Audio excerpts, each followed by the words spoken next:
Welcome back to We Love the State. This is the state-sanctioned podcast. It's good to be here. It's good to have you, Ben. How you doing? Doing good. In Chicago for the next couple days with my girls. Going to be hitting up some museums and eating some pizza. So, yeah, pretty exciting. Yeah, so hopefully the alarms or the sirens and the everything else going on outside doesn't get picked up on my mic, because it's definitely not Grand Rapids or Lansing. It's Yeah. definitely a big city here. Yeah. Yeah, for real. Yeah, I'm from the middle of nowhere, Kansas, and so I come up here, and if I go to like Kalamazoo, I'm like, man, it's a pretty big town, Yeah, and I go to it's like, I go to Chicago. I remember the first time I went to Chicago, and country bumpkin idiot me walks out of the train station trying to light a cigarette, and I can't because the wind is almost knocking me over. And I said out loud with my big stupid mouth, I go, man, it sure is windy. And like, and like Chicago. 4 Chicagoans are just like, who's this fucking dumbass? You don't know what they call the city? No. The Windy City. Uh, It's. I mean, Chicago in the summer, spring is great, but man, if you hit up Chicago in the winter, man, the place, it's miserable. You know why everybody like drinks too much here, because man, in the off season it sucks. Yeah. But super excited. I mean, man, this is like one of the top interviews that Yeah. I think both of us have had on our list. So to be able to have this, to have this guy as, as quickly as we have, in this space, Yeah. just, and I think we just scratched the surface. So, Oh yeah, absolutely. super excited. And it's like, first of all, like, when you meet him in real life, he's such a cool, approachable dude. I like when I was in Reno, he was talking to somebody by his little table, with all his "You Are the Power" stuff.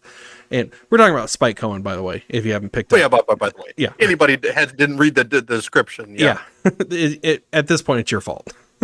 Yeah.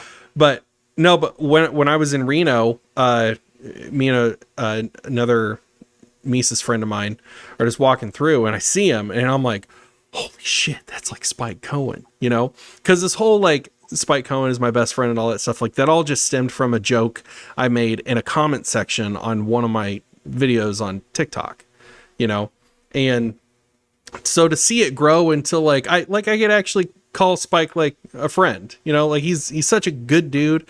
And like the first time I met him, I was like, hey Spike, and I expected him to be like, this is kind of weird, there's this joke, and like a weird handshake or something. No, he full on gave me a hug, and usually I'm not a hugger, but he was like, I don't give a shit about that, and he just, come here buddy, and just gave me a hug. Just a super super cool, down to earth dude. Yeah, when Spike Cohen comes at you for a hug, you don't say no. Yeah, exactly.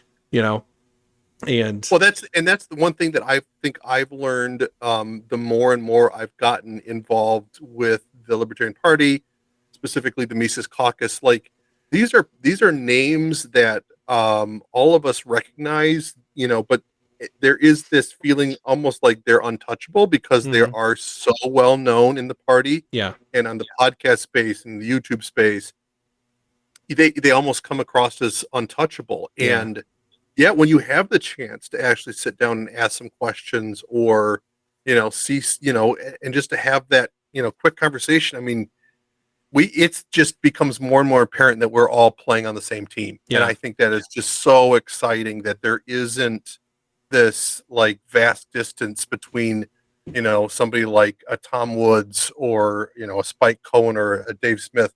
Like they are a party member. They're looking to accomplish the same things that we're trying to accomplish. They're once you break down that barrier, it's so cool to be able to just be like, we're on the same team. We're playing, and we're going to the same direction. Well, and that's how I don't want to sound like name droppy or anything, because I hate people that do that. No, like name dropping. So like whenever I was at the Denver airport on my way to Reno, I ran into Dave Smith, and Dave Smith is the reason that I am a libertarian. Like bar none. Like it was that first episode that I listened to, a part of the problem, which I know I've said that 5,000 times. I'm sorry, everybody. But like, I'm it's pretty not sure like, everybody can relate to it. yeah, you know, well, yeah, how many people out there are libertarians because of Dave Smith? There are thousands, you know, it's maybe tens of thousands. And so Well, whenever and there's always like one person, like whether it's, you know, Ron Paul uh-huh, or Dave Smith or Tom Woods. I mean, there's that. I mean, they're all kind of that personality that's the kind of the gateway drug yeah, to get you into like liberty and getting excited about liberty. yeah. And I get high off of Dave Smith. You hear that, Dave? We're smoking you. So anyway, so I'm walking through the airport and I'm just like looking at my phone and I look up and I see a Mises Institute hoodie. I'm like, oh, okay, he's here for, and then I see his face and I stopped because like I'm totally simping, fangirling, whatever the fuck you want to call it. But I stopped dead in my tracks and just full volume, middle of the airport. I go, holy fucking shit. And Dave Smith, who's also looking at his phone, stops dead in his tracks, justifiably startled. And he looks at me, and there's this, it's a very, very brief moment, like a quarter of a second long, where we're both looking at each other eye to eye. And he's like, is this guy going to punch me in the face? Or give me a hug. Or give me a hug? And I'm like, do I hug this guy? Or do I just say hi, or do I just not say anything and move on? But I've already said holy fucking shit, so there's got to be some follow-up to this. And so I just go, you're the whole reason I'm a libertarian. And he goes, oh, cool, man. You know, and like shook my hand, and it was just like, I don't know. It was just like, you like you said, these people, you kind of expect them to be untouchable until you talk to them and you realize now, like, no, we're on the same team. And the thing about being on this team is, you know, why you're on this team. You know, you're not on this team because you're trying to bang hot libertarian chicks. You're not on this team because, which I'm still looking for. But like, you're not on this team for any of those really dumb, just meaningless reasons. You know, you're on this team because you know that there's some fucked up shit happening in the government. There's some fucked up shit happening in our country. There's the Federal Reserve. There's all these things, and you know that you're on the same team. And it's like, on an intellectual level, you're equals. You know, and so Well, it just. They say never meet your idols, and that's, I think, I mean, there's an exception to every rule, and I think the exception in this case is, if your idols are libertarians, you're going to want to meet them. Yeah, because there's this whole aspect of like a common enemy. Like, did you see what's her name, Lauren Southern's 3-hour documentary that she released on YouTube about? No, I didn't even realize. I didn't hear anything about it. So it was all about like the famous right wingers that were on YouTube and Twitter, like Tommy Robinson out in the UK, and then Milo Yiannopoulos, and that got pulled. Yeah, she did a documentary basically like a tell-all about the industry of being a right-wing famous pundit, and it was like, it was really gross. Like some of the shit that Lauren had to deal with, you know, was just bad, you know, like, and I don't know. I've never been a huge Milo Yiannopoulos fan. I understand the function of Milo, but I've never been kind of the shock. Yeah, but not the Howard Stern approach to media. But like not much under the surface, you know? Right. And man, you know, and I'm not saying that everything in this documentary is like 100% true or whatever, you know, there's two sides to every story, whatever you want to say. But man, Milo comes across like a real piece of garbage, you know? And so it's like, but you don't really have anything like that in the Libertarian Party or just like the libertarian sphere. And maybe it's because, you know, on some level, Republicans probably feel safe, you know? And Democrats on some level probably feel safe, you know? Right. And libertarians don't have that luxury of longevity, and I think it's maybe on some level, like a lot of libertarians are like, this whole thing could be gone tomorrow, if we just have like a really bad day, I don't Right. know. Or the whether it's the the state that get like, or it's the social media companies that are just going to be like, we are going to outlaw any dissent or anything against the mainstream narrative. Yeah. Yeah, we could all be, you just never know what the future holds. And so Hmm. anybody who stands out and pushes back against the narrative, you definitely have to support. So I again, trying to tie this back to Spike Cohen and We Are the Power. I mean, this is a great grassroots initiative to get help to those who are sometimes helpless, Yeah. especially against the state and the power that the state is able to wield. These are people that just don't have a voice, and normally you would never hear a word. Yeah. They would the whip would hit, the crackdown would hit, they'd get locked up, they'd get fined, they get thrown in the street, Hmm. and you never know. And so what Spike's doing, I think, is like you just couldn't put a price tag on it. Yeah. Like to I have that kind of support th- is amazing. for anybody listening, if you know, like, if you have a friend or a family member who gives you some bullshit about like libertarians don't care about homeless people, libertarians hate homeless people, all right, show them this interview with Spike, because they're like, we get into the Gastonia Police Department debacle that's going on. I think it's in North Carolina. I can't remember if it was North or South Carolina, but tell them to listen to this episode, because there's nothing further from the truth than libertarians not caring about homeless people. Libertarians ramble on and on and on and rail against the policies, the federal policies that put homeless people in the positions that they're in the first place. Anyway, that's going off on a whole different tangent. But is there any? Stay tuned for the next episode. Yeah, for real. So, all right, we should get into this. We've been going on for almost 15 minutes already. So, if you want to find me out there in the socials, you can find me on Twitter at Andy_Coons. That's Koons. You can find me on TikTok, where I just released this TikTok. I'm so proud of it. It hasn't got as many views as usual, but I'm so proud of it. It shows the $150 million addition to the Pfizer manufacturing plant in Kalamazoo. And I actually went to the actual plant because it's like 2 miles from where I work, just because I just wanted to show this thing, be like, this is what the pandemic did for you. This is what it did. Anyway, again, whole nother rant for a whole nother episode. But if you want to find me on TikTok, it's at Andy Coons, Koons. Go check out that video. I'm very proud of it. Yeah.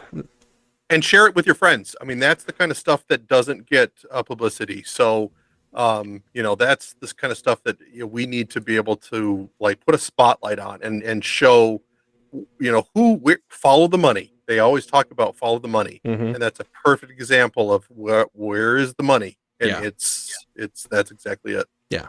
There's also Dick. And then and then for me, you can find me at Picture This 1979 on Instagram, Ben DeJong on Facebook. And again, it's DEJONG for you non-Dutch people out there with the whole JY debacle. We do spend a little bit of the episode today going over that. So for those of you, and especially on the west side of the state, who is like, everybody knows a DeJong, that's not the case when it goes, when we're talking about all of the United States. Yeah. So. Well, Michigan has all the Dutch people. Yeah. If it's not a Von or a DeJong, it's definitely Dutch capital. That's for sure. Yeah, for sure. All right. Everybody. This is Spike Cohen. I hope you enjoy. Welcome, everybody, back to Wheel of the State, the state-sanctioned podcast. I've got with me my good friend, Ben DeJong. Say hi, Ben. How's it going, everybody? All right. And then I have, not my good friend, my fucking best friend, Spike Cohen. How you doing, Spike? I'm doing great, best friend Andy Coons. And hi, second best friend Ben DeJong, who I now know it's pronounced DeJong. I feel bad. I called it DeJong in the promo, but I'm doing good. Thanks for having me on. You really struggled in the promo there. I was having a moment, yeah. You give a lot of headroom to that J. I didn't know. I'm like reading. I'm like Ben DeJong. And That's the longest J sound I've ever heard. I thought it was maybe DeJong or something. So I did it where it could be either Jong or Zhong. I didn't think Yong. I could have done it longer the and made it DeJong, and then it would have been, yeah. Yeah, I the first time I physically said Ben's last name, I pronounced it like mustard. And oh, Dijon? Oh, okay. Yeah. I can see that. So, okay, Not so the first time, not the last time. right. So, Spike, where do people know you from? Why do they know your face? Oh, well, they probably know me from any number of sort of things. So I was the Libertarian Party's vice presidential candidate in 2020. We came in third, and or I guess, and then I also am now the founder and chair of You Are the Power. If you spend a lot of time on social media, you've probably seen me ravaging some government agency, police department, city council, or corporate media outlet of some kind. And what else? I think that's, I mean, pretty much if someone knows me, it's from one of those, likely from one of those three things. Well, and being your best friend. Oh yeah, of of those course. three things. Yeah. Yeah. That's how people on TikTok know me, is that I'm your best friend. Yeah, It's sad because that's actually how most people on TikTok. Yeah, you're welcome Yes. for all that clout. Yeah, no, you're welcome. Listen, I'm happy. Thank you. So, so You Are the Power. It's a organization that I find fascinating. Yeah. And I was able to, at the fundraiser that you had at Reno, kind of able to listen to you sell it to us, a bunch of libertarians. But now I would, I want to give you the opportunity to sell it to, more than 20 people in a room, Yes. So This talk to us about state-sanctioned that. podcast. Yeah. Yeah. So what You Are the Power is we do local grassroots activism. We do single issue activism in local communities nationwide. So we are both nationwide and hyper local at the same time. And here's sort of the long story short of how it works. And we talked before we started recording about Gastonia. We can give that as an example. Basically, what we do is we find situations where the locals in a community are already really ticked off about something that their local government, city council, county board, zoning board, school board, whatever, is refusing to do the right thing. And they're already upset about it. They already know there's already a consensus around what needs to be done, but they don't know how to do it. They feel like they're powerless, and also they don't know that what they're pushing for is actually libertarianism. They just don't know that. And so what we do with You Are the Power is when we identify those issues and what that consensus is, then we help the people there with our membership. We help them there to organize both online and in person to be able to effectively get the board to, or the council, or whatever the government is we're fighting against there, to do the right thing. And so far, we've had a 70% success rate. Now that we have officially launched a couple months ago, now that we're getting the funding in place to be able to do so, the next step is that 30% of the time when they don't do what we want them to do, now we've already built a multi-partisan base of support and a successful platform to be able to run for candidates that are local, to be able to run to take over those councils and boards and do the right thing themselves. Well, so would you consider that like an advisory kind of service that you're offering, or like on the legal side, or just in general? It is not on the legal side. In fact, we're actually working on partnerships with organizations who do the fighting in court. Here's what we do. We're sort of a weird hybrid of a few different things. There is a level of consultation, but it's more so just like old school political organizing with a new flair of adding the social media element to it. So the easiest way to do it is kind of to give a story, an example of, and we can talk about Gastonia, and give that's one of the many examples of something that we've done. Actually, I want to give an easier example before that, one that was a real easy hit that we did. This one was in Bourbon, Indiana. There was a lady there who her home burned down to the ground, and her insurance company, while they were working on processing it to be able to rebuild it, they gave her an RV to live in on her property temporarily. Her zoning board threatened her with jail time and fines every day that she kept that RV there, because that meant there were 2 homes on the property, even though the first home had been burned to the very foundation. The zoning board, it turned out the zoning board actually met illegally, but we can get to that in a minute. But they met and decided to threaten her with daily fines and jail time if she didn't become homeless. And so our local activists found out about it. We started attacking them. I should say attacking. I like to call it cyberbullying, even though technically we aren't bullying them. We basically started letting the local government there know that they were on notice, that we were going to do something about this. We raised awareness about it online, helped to organize some local activists who were helping to raise funds for her to help her with stuff like, food and things that were really difficult for her to be able to make herself, like making meals for her and stuff, because she's living in an RV. Long story short, right around the time we were planning to start doing in-person events at the zoning board meetings and things like that, the zoning board folded. They went ahead and backed off and let her stay in. The next thing that happened was a judge found out that they had met illegally. They hadn't actually had a quorum when they made that decision. They didn't have enough of the people there to meet. So now that's being investigated. So that was one of the more easier ones where we barely had to do much at all. I shouldn't say we did a lot, but it was all online for the most part. We had a few activists on the ground helping with like the fundraising drives and stuff like that. Here's one of the more difficult ones we've been working on, but we've had some major successes in the last week. There's a town in North Carolina just outside of Charlotte called Gastonia. It's a great town. It has got a lot of problems in their city government.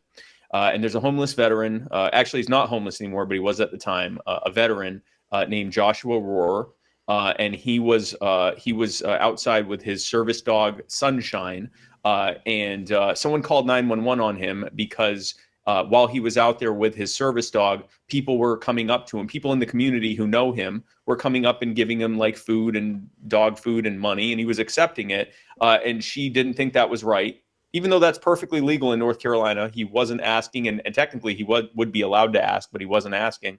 She called 911, never alleged a crime.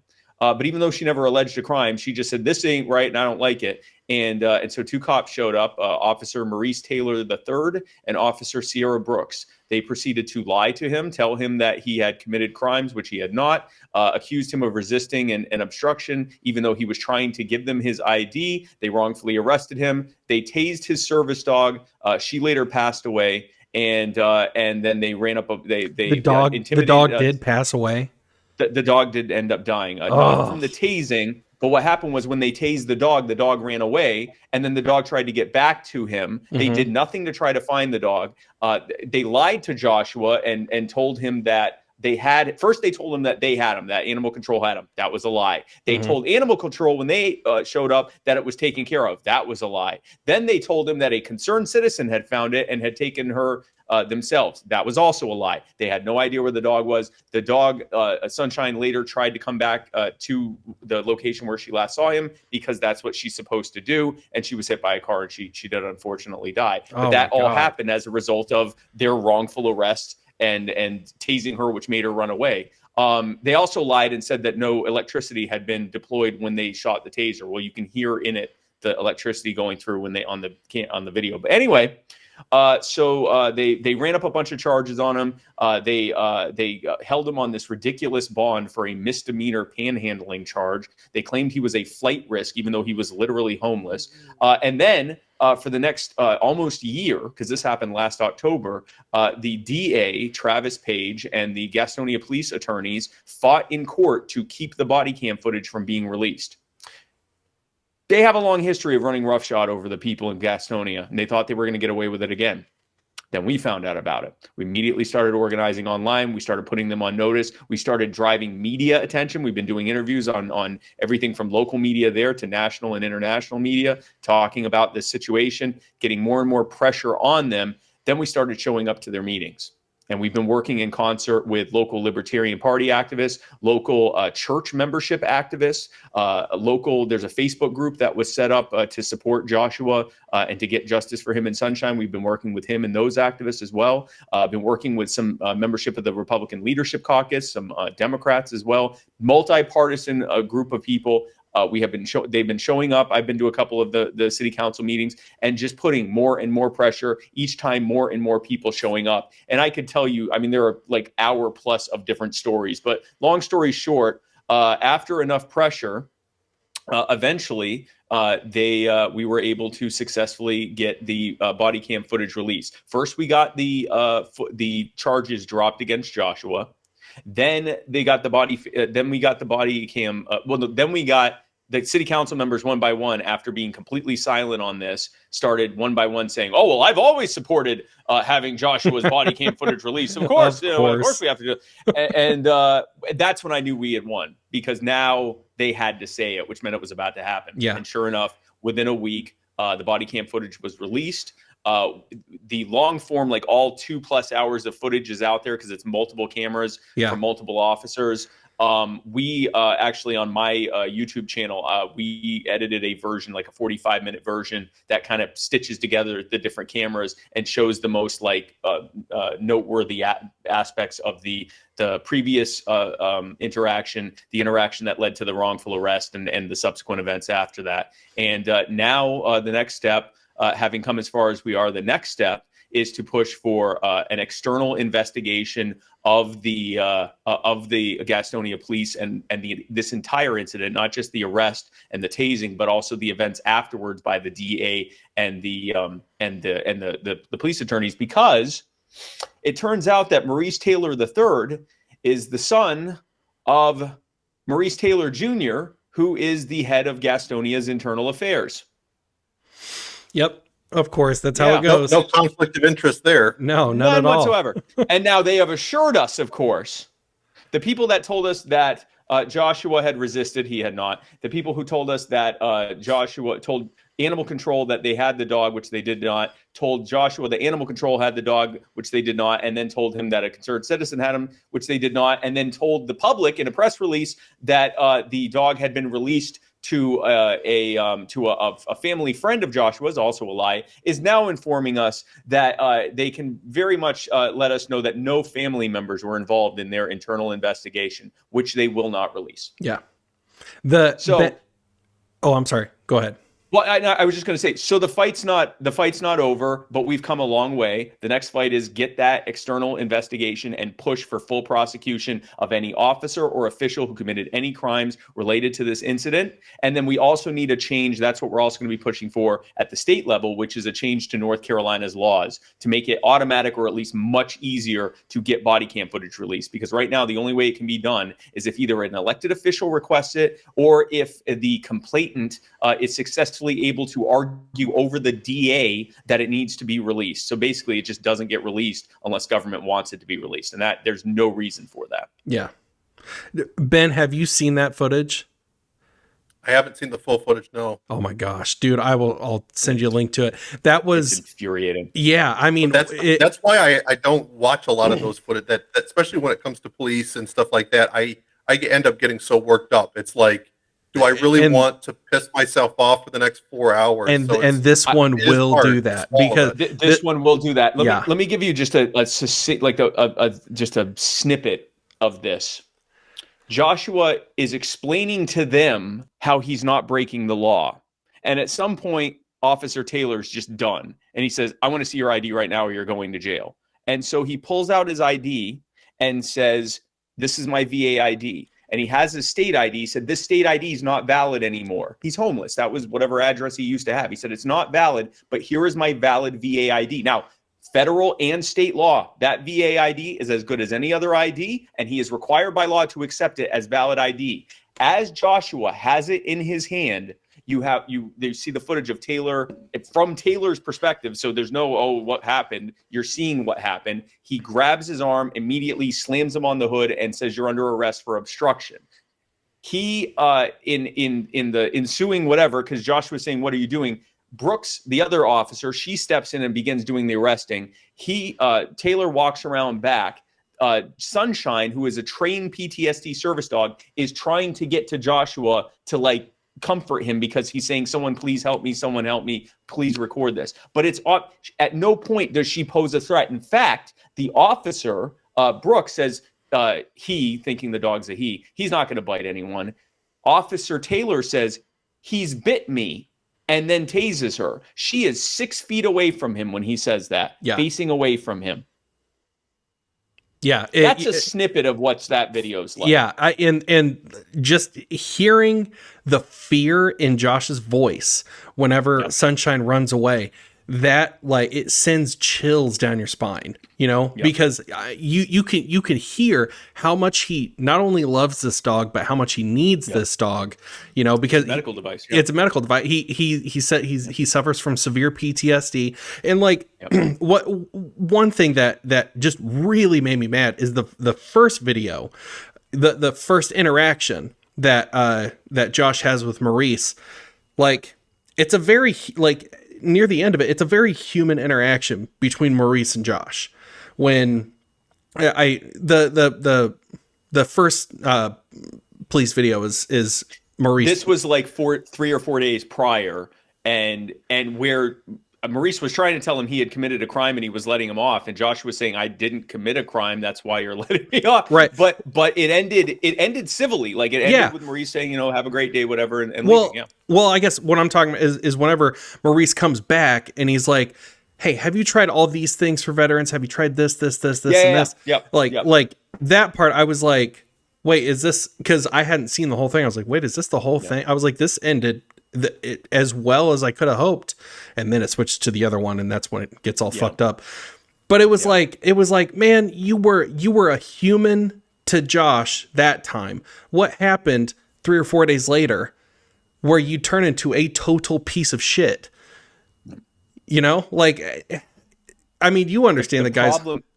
The problem is, it's because they can. Yeah.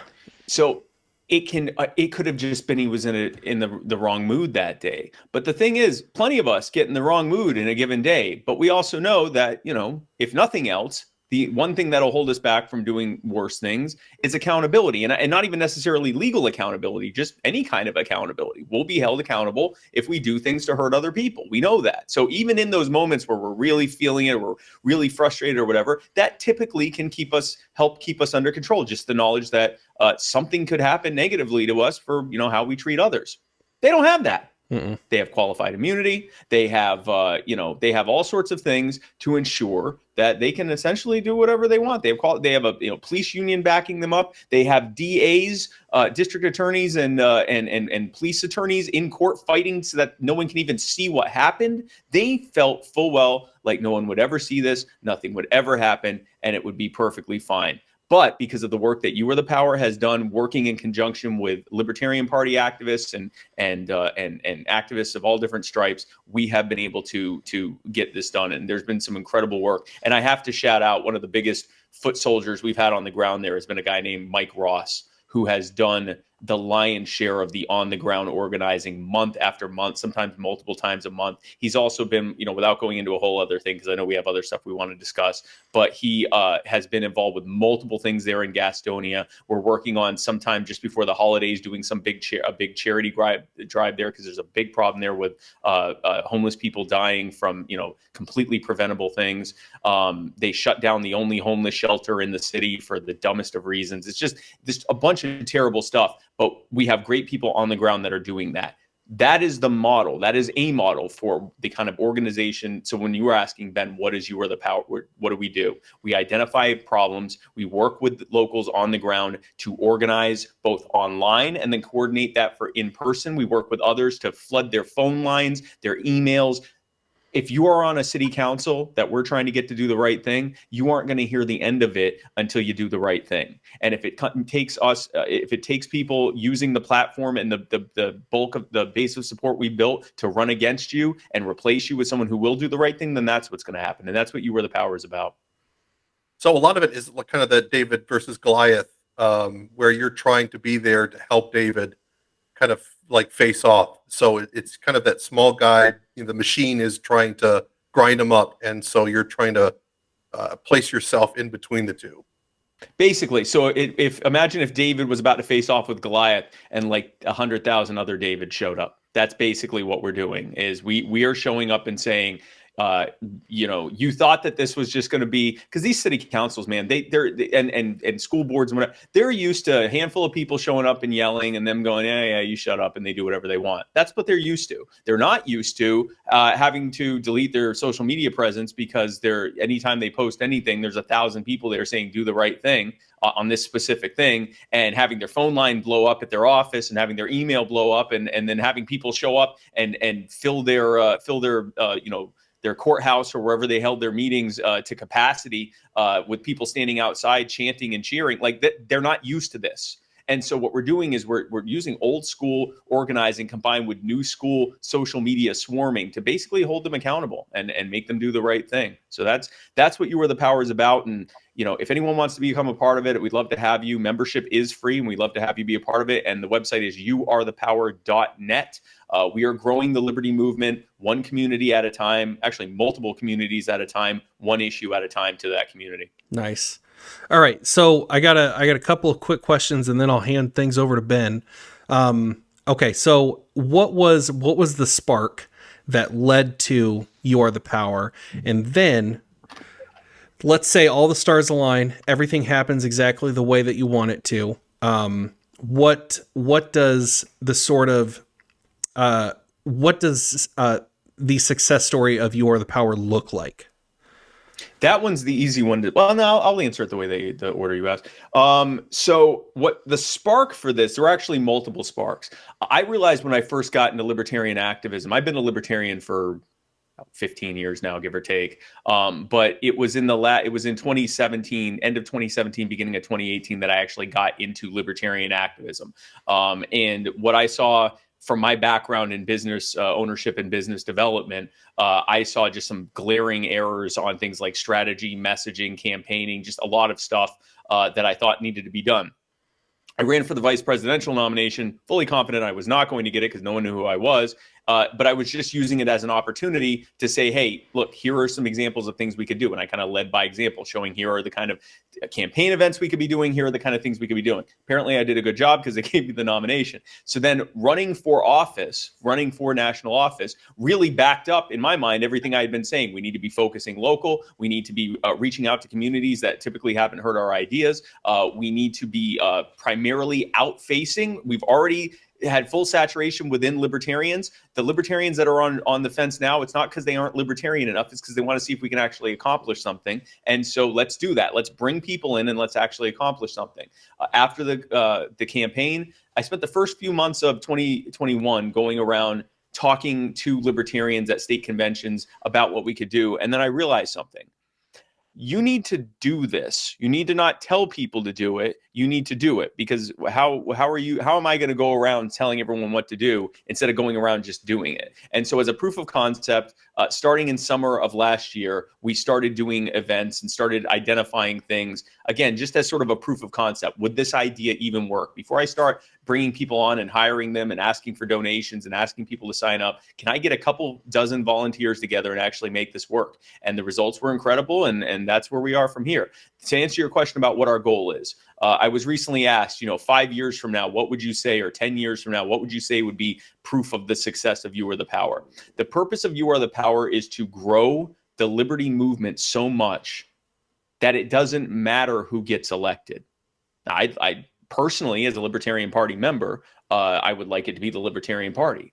But You Are the Power is a nonpartisan organization. And frankly, if we take a page out of the book of other successful movements, like, for example, in the US, the progressive movement, it doesn't matter who gets elected, because the ideas of dependence on government, control by government, the idea that too much freedom is a scary thing is so prolific in the various cultures and subcultures in the US that it doesn't matter if a Republican or a Democrat gets elected, because frankly, you're just going to get more government, more control, less freedom, and the misery that causes. And of course, no one else gets elected. I want to grow the liberty movement using You Are the Power and working with partners, grow this movement so much that It doesn't matter who gets elected because everyone wants freedom, or the vast majority of people want freedom. They want less government. They want less control by government. They want more control over their lives and the good things and the prosperity and the harmony and the happiness that comes from that. That's the goal of You Are the Power. So you're creating a massive voter block that can't be ignored. So that way, if a Democrat or a Republican is running, they're like, well, we have to appease these people too. We have to appease the liberty crowd. A cultural block that also functions as a voting block, because this isn't just electoral politics. This is when a community or a society sees a problem, instead of saying, what are our politicians going to do about it? Because they know that the solution is voluntary human interaction.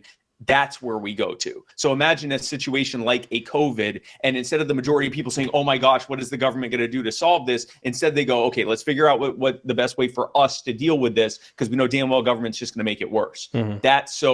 That as well. But yes, also the voter block that will be within that cultural block of people that say, if you're not pushing for either less government or no more government than we have now, I'm not interested in what you have to say. Mm-hmm. So that is the goal of You Are the Power, is a culture of liberty. That's awesome. All right. So you had mentioned that this wasn't necessarily like a legal representation. Is that kind of later down the road, you'd like to grow that arm of the organization to have more of on the legal side, or is it more just organizing, a pushback for those who can't really speak for themselves? I wouldn't necessarily rule that out, but there are organizations that are already doing that fairly well. What they don't have are people doing what we do, helping build popular support for it. So I think that, I've learned never to say never. It could, I'd hate to say we'll never do that, and that ends up becoming a wing of You Are the Power, as our legal wing or something. But I don't anticipate that. I anticipate that we will stay hyper focused on this and build coalitions with other partners who do the legal fight. Because that's a very specialized thing, and that is, you need a big horde of attorneys that are doing all the filing and the fighting in court and all of that stuff. I suspect that we'll probably never so much get into that part of it, and instead focus on the online and in-person organizing and building coalitions with other people, so that if they have something they need help with, we can help them. If we have something we need help with, they can help us, and that kind of thing. That's awesome. So Ben, I know that there were some things that you were really curious about. Yeah, my biggest, because I don't think I've ever heard you really talk or get into depth about the whole campaign. That, I mean, I'm assuming that was your first introduction to campaigning on any level, or okay, so you literally just went to the any top. level. I joined the Libertarian Party on December something of 2019, and then announced that I was running for the VP nomination December 13th. Again, when I ran, I did not expect to win. In fact, I did a lot of like satirical stuff and things like that, because I didn't expect to win.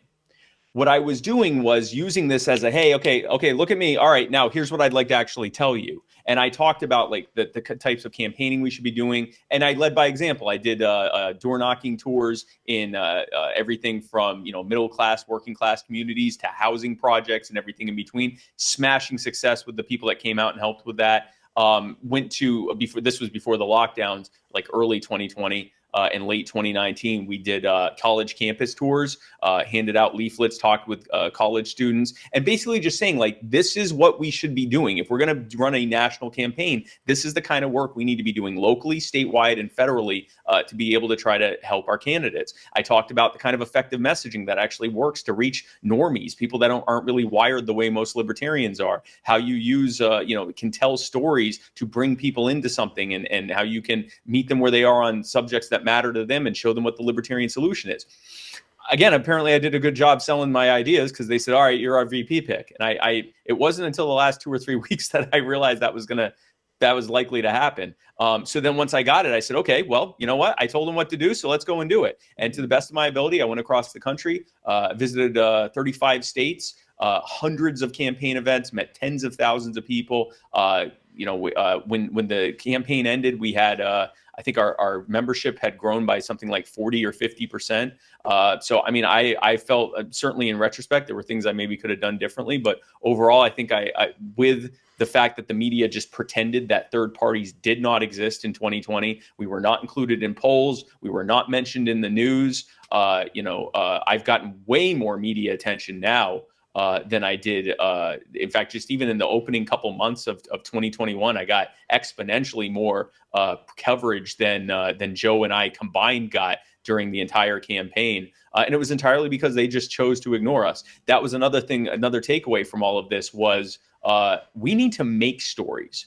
The story can't just be, hey, look at me. I'm a third party candidate running for office. They don't give a crap about that. And frankly, they're not legally required to share us. And we're not entitled to their attention, right? Like what, we filed a document with the government, so we're entitled to attention. We have to create stories. And this is the kind of stuff we're doing with You Are the Power. We're creating compelling stories that get attention from everyday people and from the media. And we show them what the libertarian solution is. And in doing so, not only are we showing them what the libertarian solution is, not only are we implementing the libertarian solution, but we're tying libertarianism with winning, which is something that's very rare.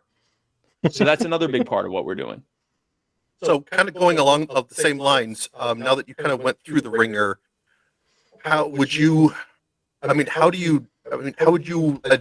the party or any candidates running for office? How do you distinguish yourself and separate yourself from the other two parties? We're not going to get, the mainstream media, the corporate press.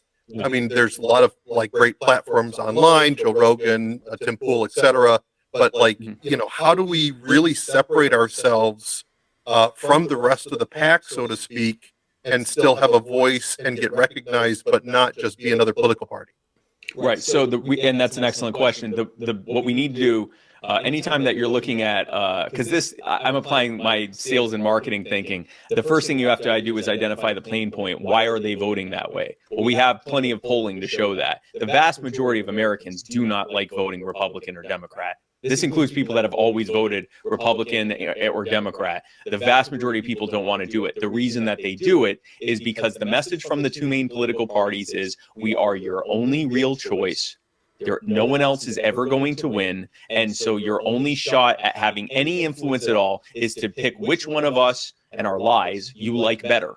And so you have people who know that they are voting for whichever liar they like their lies the best, and they vote against the one whose lies they like the least. And and people hold their nose doing it. They hate it. Like, very few people are happy with this system. That's why so many people just don't vote.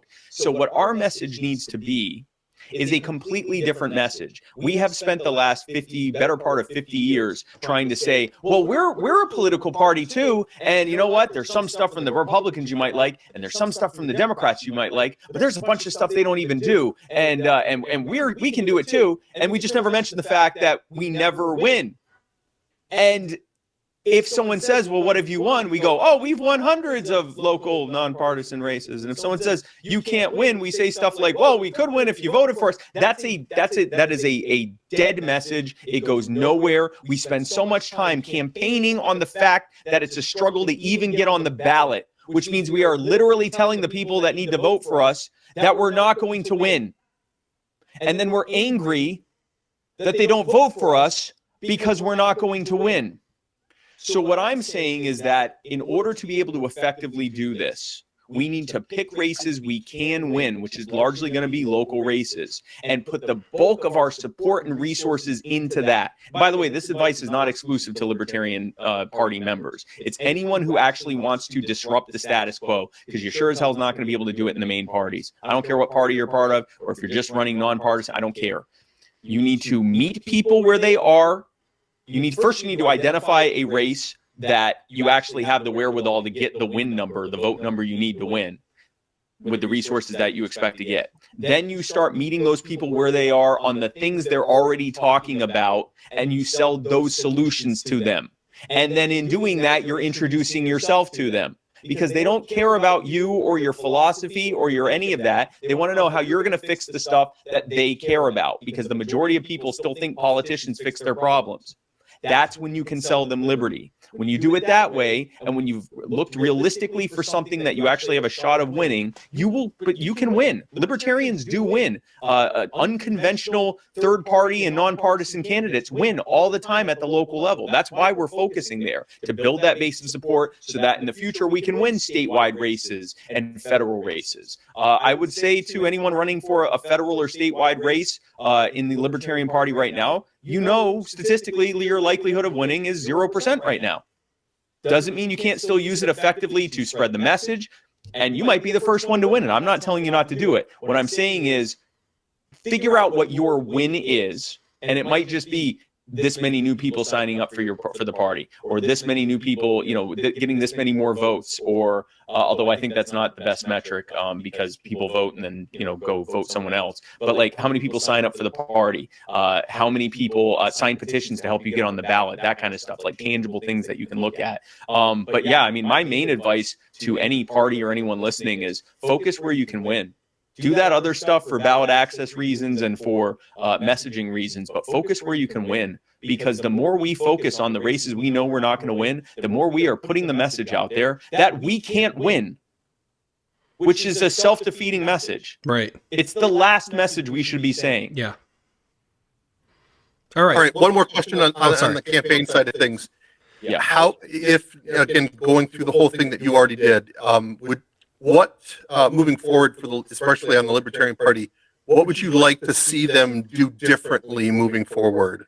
Outside of obviously targeting races that we have a really good chance, but maybe on the campaign side, because you the knock on doors, attend town halls. Is there anything that libertarian candidates can do that are unconventional, but that you've also seen success from? The things that I've said are largely unconventional because the main parties don't do it. They do their own town halls. They'll do a little bit of door knocking, but they basically feel like they're entitled to your vote. So the things I've said have been largely unconventional. The only other advice that I would give is if you're within the Libertarian Party or the Liberty Movement, you often hear this dumb argument between whether you should try to be relatable or bold. And the fact that people see those as mutually exclusive is the dumbest thing I've ever heard. You can't, it's not effective to be one without the other. And you should when you meet people where they are, you don't have to sell them too much on the philosophy because you're hyper-focusing on the solution to their problem. And they're less concerned about what ideology it comes from and more concerned about whether it makes sense or not. So instead of going to a city council race and start telling them what your issues are, you should have already gone and talked to all the different civic groups and protest groups and rally groups and concerned parent groups and civic groups and everything else, found out what they care about so you can start selling solutions to their problems. That's what I would say. So know your audience and do some research as far as exactly know your audience and sell the message to them on their concerns. And I know before I got to go, we've got some rapid fire stuff from the TikTok people. Okay, so just the TikTok people. Yeah, I like the that. the TikTokers, the double T's. Okay, so real quick, do you have an opinion on the lawsuit filed by 17 states to abolish the ATF? This is by Rose on TikTok. I hope it succeeds. I mean, we should end the ATF and the NFA, and then we should use the federal government to bully all the state and local governments to get rid of all their gun control too. Every act is an infringement. I hope that this Bruin decision leads to, the way it was written, it leaves the door open for a future Supreme Court decision to say that all gun control is an infringement. The way it was written, it looks like they didn't say the gun control, that's okay. They said it was an infringement. So hopefully we get to people's right to keep and bear arms being universally recognized at all times. Okay, if you were to become president, what would you change about the current climate and how would you go about it? Political climate? They don't specify. Let's say political climate. I'm not going to pretend I can change the actual climate. So the political what are you going to do with all that climate, CO2, Spike? I'm going to allow nuclear plants to be built so we stop using the dirty stuff. So anyway, when it comes to political climate, the partisanship that exists right now is all kabuki theater. They need you to watch Republican politicians and Democrat politicians arguing and then get you to ape their behavior and argue with your Democrat neighbor, loved one, friend, whatever, to distract you from the fact that those people that pretend to hate each other are constantly working all day long to rob you blind, to pay off the cronies that sponsored and bankrolled their campaigns. It's a scam. So as soon as libertarians are in there, as soon as people are in there who aren't part of that system and can expose them for the nonsense they've been doing, the sooner we can start seeing a heal of some of these partisan divides that exist. The political climate is functioning as intended, as a distraction and an inflammatory point to keep people in a constant state of crisis. Okay. I know, Spike, you got to get going. Say hi to Kennedy for us. I will do it. Is there